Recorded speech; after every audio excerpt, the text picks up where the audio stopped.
Hey, salut à tous, c'est Loïc, j'espère que vous allez très bien. Alors le thème, c'est les métiers que les joueurs de foot professionnels ont fait avant de signer pro.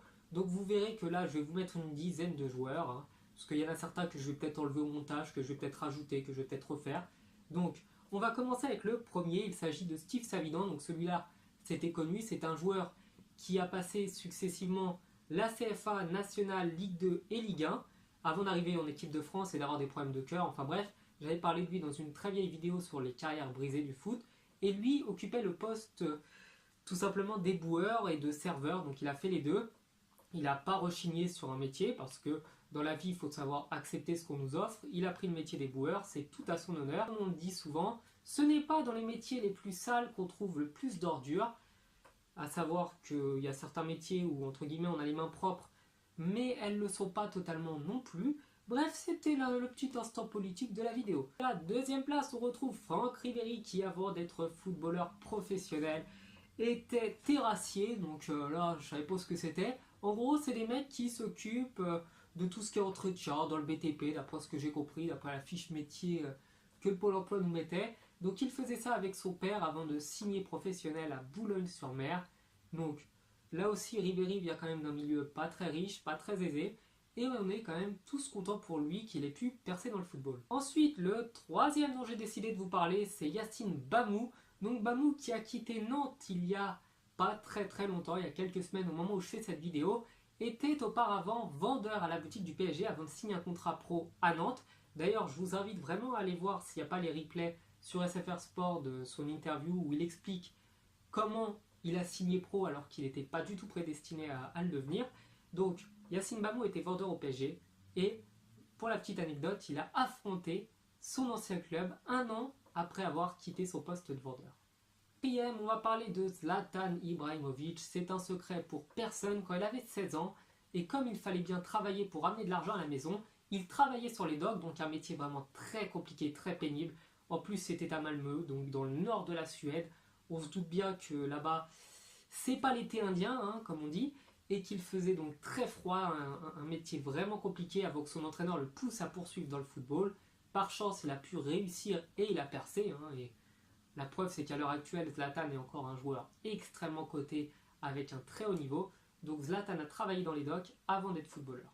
Le je ne sais plus combien, et oui, c'est un nombre assez pratique qui me sert à me situer dans la vidéo quand je suis paumé dans mes nombres. On retrouve Jimmy Vardy qui, avant d'être footballeur, lui a 27 ans, je crois que c'est un des joueurs qui a signé les plus tard, était travailleur à la chaîne, donc il a toujours travaillé, il a connu la vraie vie, il a connu le salaire d'un ouvrier, il a connu ce que c'est la difficulté de se lever le matin pour un salaire pété, donc il l'a fait, et Jimmy Vardy eh bien, a vraiment percé dans le football, donc c'est une des belles histoires, et il montre à tous les amateurs de football et à tous les joueurs qui aiment le football que dans la vie il faut croire en ses rêves et qu'on peut quand même réussir même si on n'a pas été repéré très jeune. À la 7ème place, on retrouve Miroslav Klose qui travaillait dans un village allemand, hein, parce que les villages allemands ont toujours des noms à coucher dehors, et donc je ne sais pas prononcer ça. Bref, il était dans un village et il occupait le poste de menuisier, donc il s'occupait du bois, du bois et parfois du bois.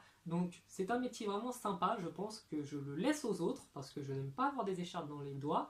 Et du coup, on peut passer au suivant. Il s'agit de Bacca. Donc Carlos Bacca qui devait signer à l'OM, mais ça ne s'est pas fait, un petit peu comme tous les transferts de super joueurs qui vont signer mais qui ne signent pas. Donc Bacca était, quand il avait 20 ans, en Colombie, assistant chauffeur de bus. Donc je ne savais pas que ça existait ce métier. En gros, il y a le chauffeur de bus et il y a le mec qui est là pour le remplacer s'il a besoin et qui lui donne la route. En gros, c'est un métier vraiment pas passionnant, un métier payé au lance-pierre. Et Bacca a cru en ses rêves lui aussi et il a réussi à signer pro. Donc si vous voulez, je ferai une suite à cette vidéo où je vous explique comment ils sont devenus pro. Mais là, la vidéo va durer assez longtemps comme ça. Donc je vous dis simplement ce qu'il faisait avant. Miguel Paoletta, pour ceux qui suivent ma chaîne, j'avais parlé de lui, j'avais fait sa biographie. D'ailleurs, elle a presque pas été vue, mais bon, visiblement, c'est pas grave. Donc Paoletta, avant d'être joueur et de signer en Espagne, en D2 espagnol, il était, je crois, livreur de denrées alimentaires, donc de fruits, de légumes, etc. dans un aéroport au Portugal. Donc vraiment un petit métier. Après, il s'est fait repérer pour la belle histoire. Voilà, ça finit toujours bien. Il est devenu pro, c'est devenu le meilleur joueur du Portugal, enfin le meilleur buteur. le meilleur buteur du PSG, et patati et patata. Ensuite, on se retrouve avec, parce que oui, j'ai ma feuille, hein, toujours, faut pas croire que je fais tout ça de tête. Donc, on se retrouve avec Julio Cruz, un Argentin, qui était jardinier pour le club où il travaillait, hein, il était jardinier. Et un jour, les joueurs avaient besoin d'une personne pour faire le compte, parce que sinon, ça allait déséquilibrer trop leur petit match. Et ils lui ont proposé sympathiquement ça existe, je ne suis pas sûr, mais ils lui ont proposé gentiment de venir jouer avec eux. Il a accepté, et hasard, parce que fallait que ça finisse bien, eh bien, il avait un super niveau, voilà, le club voulait de lui, ils l'ont fait signer, il est devenu pro. Donc me demandez pas qui c'est Julio Cruz, parce que je sais pas, mais une histoire sympatoche qui se retrouve dans mon classement. Et bien voilà, je crois que la vidéo est terminée. Comme vous vous en doutez, ouais, je balance mes papiers, c'est super, je balance mes fiches, un petit peu comme Julien Lepers. Donc, si les vidéos comme ça vous plaisent, vous pouvez me le dire en commentaire, vous pouvez vous abonner, vous pouvez mettre des likes, mettre des trucs, des machins, des bidules, me proposer des histoires d'autres joueurs, et si vous le souhaitez, comme je l'ai déjà dit, je pourrais vous expliquer comment ils se sont fait repérer, etc. Ou même vous parler de l'histoire un petit peu des joueurs pros, donc comment ça se passe quand ils se font repérer, quand ils signent, leur salaire, tout ça, toutes ces choses-là. N'hésitez pas du coup à suivre la chaîne, vous pouvez me suivre sur Snapchat, Instagram, Facebook, Twitter, j'ai tout ce qu'il faut. Donc si ça vous tente, c'est toujours Loïc le Jeune, hein, en général c'est ça mon nom. Et je vous dis à la prochaine, ciao!